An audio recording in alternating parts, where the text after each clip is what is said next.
Hello everyone, my name is Boris Karaman. This video is filmed for nursing class 4050 at Capella University, and it is about coordinating patient-centered care. I would like to thank Dr. Campbell for teaching us in this course how to present care coordination to our colleagues.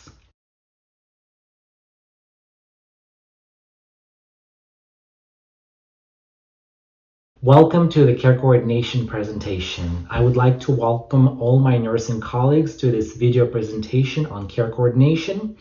During my speech, I will be providing you with a general review of care coordination, effective strategies for collaborating with patients and families, discuss aspects of change management, ethical decision-making regarding care plans, as well as look into specific care policies and their impact on patient outcomes. Lastly, I will discuss the vital role that nurses play in coordination of care.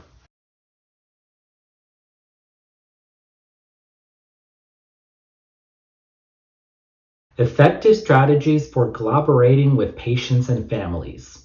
Care coordination evolved from the need to help better serve increasing and very special geriatric community. Caring for the elderly population not only requires an interprofessional team approach, but in addition to manage the growing statistics in strategic, clinical, monetary, and administrative variables.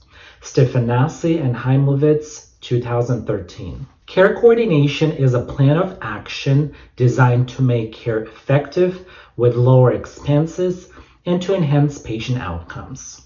Care coordination connects a variety of specialties: skilled care, acute care in hospitals, healthcare at home, and community resorts by making sure the patients experience correct, contemporary, and safe care.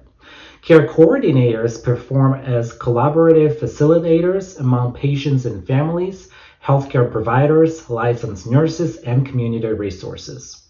The duties of care coordinators generally consist of the following: advising patients and their families by addressing their current health concerns, teaching patients with reference to their health condition, drugs, and providing them with particular treatments directions, creating a plan of care to attend patients' individual healthcare requirements, engaging in conversation and collaborating with necessary healthcare professionals and experts in medical field to arrange initial and follow-up appointments and facilitate necessary treatment plans, rounding on patients frequently with the purpose of evaluation and then recording the changes in the health progression, supporting the entire care team by assessing and applying imperative health interventions, as well as assisting in obtaining needed funds for medical equipment, treatments, and continued care. The author Costa, 2018, believes that care coordination is a crucial foundation to enhance care for patients. The American Nurses Association, 2021, acknowledges care coordination as an important nursing competency for licensed nurses to be trained on. Rewarding care models envision hospital admissions as a segment of a continuation of care with an emphasis on connecting care centers to society adaptation with the target of decreasing unexpected hospital visits to emergency departments (ED), followed by readmissions. Contemporary survey involving over 30 hospitals with magnet status disclosed that almost all of them practice at least one adaptive care model attentive to smoother care transitioning and decrease in readmissions. Kitzman et al. 2016. Thorough dismissal arrangements consist of modifying patient education to the appropriate medical literacy extent, creating an individualized discharge proposal, and explaining the communication methods such as phone numbers, mobile applications, or texting per patient's preference that they can utilize in case of inquiring about their discharge plan or home care. As soon as the initial care coordination involvement has begun, it is necessary to determine the degree of willingness, reception, and acceptance of patient and their family members to the directions of care. How good is patients' perception of the proposed care? Do they have care opportunity? Are family members and the patient in the stage of understanding and processing of the diagnosis, or are they in the cognitive phase of declination? Will there be anticipation of a mental decline that could affect patients' learning and alter cognition? Will the patient be responsible for providing self-care, or the family will need to share the burden of the disease as well? What is the highest level of education and comprehension of the diagnosis? Are there any language or speech obstacles that might influence patient and family education?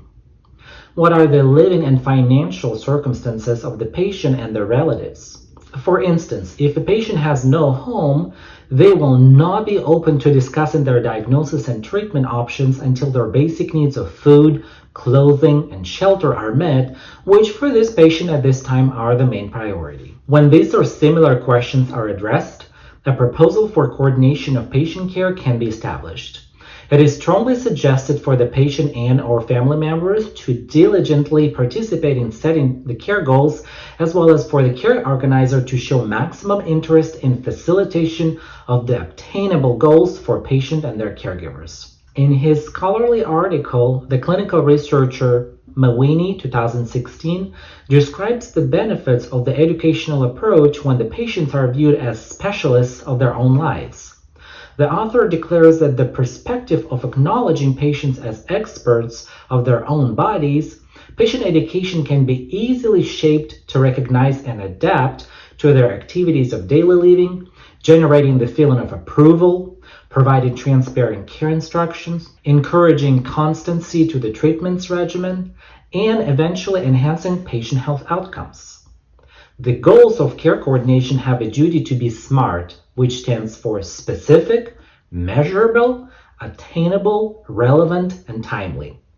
When setting the care goals, they should mimic the patient's requirements for care, beginning from the very basic need for shelter and nourishment, and gradually progress into the specific treatment of their assigned diagnoses. According to Kitzman et al. 2017, designing a care target is crucial for any recovery program. However, goals get adjusted and modified when maintaining the progression of care interventions. These authors discuss the deficiency of interdisciplinary collaboration with poor care provider communication in establishing care goals in all acute, short-term, and long-term care settings, influencing the patients in many unfavorable ways. For instance, the period of time required for adjustments, variance in willingness to calibrate goals, and the submissive position assigned to patients by healthcare providers by default are all contributing factors to poor care team communication.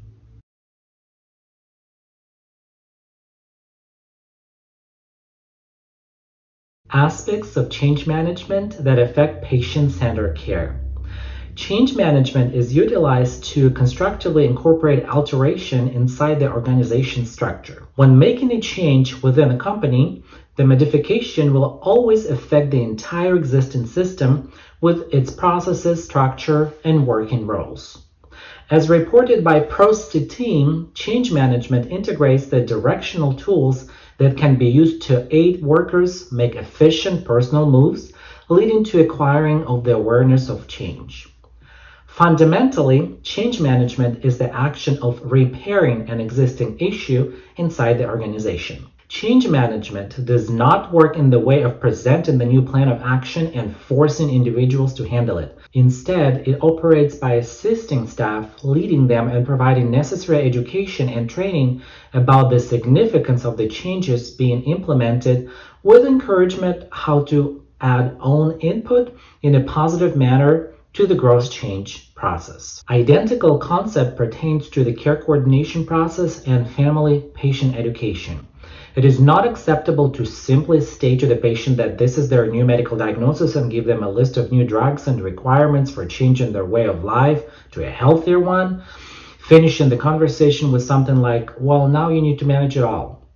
That would be forceful, stressful, and absolutely not real to believe that the patient could succeed in changing and management their health according to the new recommendations made by their provider. The change curve model is defined as a widespread and robust framework utilized to help easier perceive the phases of personal transition and directional change within the organization. It can aid healthcare providers to anticipate how patients may respond to change so that the care team can guide them towards fulfilling their own individualized transitions and ensure that patients have full access to the assistance and support that they may need. Insights and D. The change curve model consists of 7 phases of change, which are shock, denial, frustration, depression, experimentation, decision, and integration. The guide is helpful in recognizing that any change requires time to accept, understand, and incorporate. The fact that a patient is resilient to change or having a hard time adjusting to change does not define them as wasted effort. It simply signifies that they need additional time to adapt to their plan of care. The authors Brink, France et al. 2015 in their article call for the encouragement of self-management for patients with several chronic conditions, stating that it should be the dominant focus in primary care. Self-management has a description of an intellectual and behavioral care plan that will aid patients who struggle with managing their chronic diseases to shape their actions toward gaining issue-solving skills and how to effectively accomplish the goals of their disease management. The cognitive operation of self-management contributes to cognitive therapy since they include such elements as self-efficacy, ability to cope, and the feeling of hope. For instance, self-efficacy is the main cognitive integrand of self-management and has a meaning of the sense of confidence in the ability to act in a particular behavior. Confirmation from the clinical studies proves that with self-management, the skills tend to be more helpful than conventional patient education, as they can lower treatment expenses for chronically ill patients. Moreover, self-management is a crucial part of evidence-based medical aspect for patients who have chronic illnesses in primary care.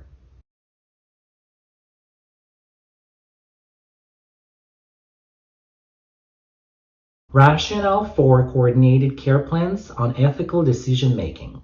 The 4 fundamental principles used in healthcare, autonomy, beneficence, non-maleficence, and justice, serve as foundation for solving difficult ethical decisions with patients who have complex health-related situations. Levitt, 2014. It is known that responsibilities of registered nurses toward patients extend far from simple bedside nursing. For instance, in order for patients to sustain a balance of their health once discharged from the acute hospital, they require further attention, care bridging, teaching, and resources. In other words, they need a lot of support. Nurses have an ethical obligation to make sure that after dismissal from the hospital, their patients will be capable of taking control over their care outside the acute care setting. And if the clinical judgment of the nurse tells them otherwise, it is the ethical duty for a licensed professional to set up coordinated care for the patient with the purpose of safety, aiming at success. Ethically, this also implies caring for the patient in their entirety, considering their individualism and additionally offering determined education designed for that particular patient as opposed to giving them a general discharge packet with all kinds of information that could be difficult to follow.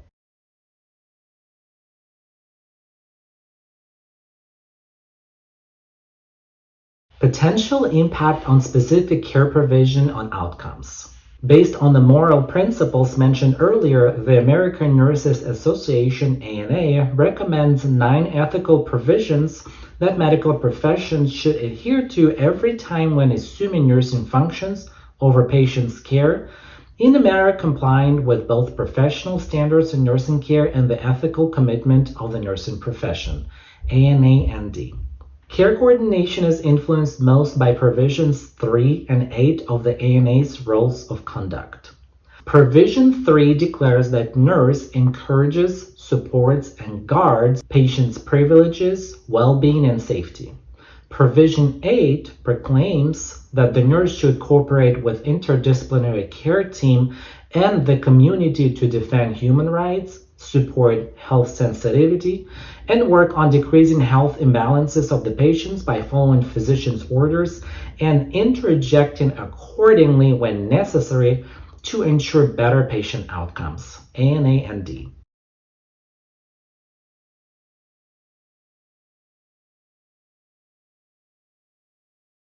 Raising awareness of the nurse's vital role in the coordination of care. Healthcare coverage or medical coverage is a complex subject in the United States of America that affects the way things turn out for patients, their hospitalizations, and treatments experiences.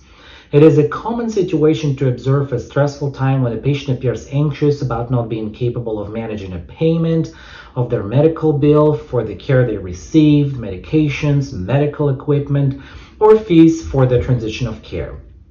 The Affordable Care Act, ACA, aims at enhanced patient outcomes and better patient experiences by developing more programs that stimulate proper care coordination and easier care transition, encourage patient independence with medical instructions, and public care transition projects. The article Why Care Coordination Matters by Owen 2016 describes the possible ways that ACA influence the modern healthcare system, particularly in the field of patient care coordination. The ACA offers access to the tools of transitional care and distributing responsibilities among the entire health team caring for the patient with the inclusion of the patient. Even though the ACA cannot solve all healthcare issues in the US, it has unlocked broader access to medical care and extended the emphasis on preventative initiatives. The Affordable Care Act strives to reduce segmentation and refine the process of transitions in care by centering attention toward qualitative care and patient safety. Medicare, which is the National Healthcare Service, is making a move for enhanced patient outcomes by extending medical coverage to include coordination of care for geriatric and handicapped population. The authors Aronson et al. 2015 examine how Medicare will provide compensation for interactions to healthcare professionals for non-in-person services related to care coordination in patients with more than one chronic health condition who show high risk of disease worsening, loss of physiological compensation, functional deterioration, or are dying. Medicare advocates state that the push for care coordination derives from universal acceptance that debilitated elderly patients and other persons with complicated physical and mental issues frequently encounter an exacerbation of their disease, decline in functional abilities, increased periodicity of emergency room visits, undesirable placements to skilled nursing homes, and likely avoidable acute care readmissions as a consequence of patient needs that cannot be taken care of by the standard office visit. In comparison, health approaches to the chronic care management that practice coordination of care reveal reduced expenditure of one or more of the mentioned unfavorable outcomes. Therefore, the existing imperfect compensation policies that we have nowadays illustrate crucial need for stepping forward to the existing structure changes that admit and benefit possibly cost-efficient, evidence-based perspective to coordination of care for the large group of patients who have several chronic health conditions and whose health needs are insufficiently addressed by the existing care practice. In conclusion, whilst these beneficial regulations are guiding the modern healthcare system in the desired direction, the process of moving is not speedy enough to meet patients' needs, and it is in everlasting probability of undergoing a change, limitation, or even a complete discontinuation due to budgeting.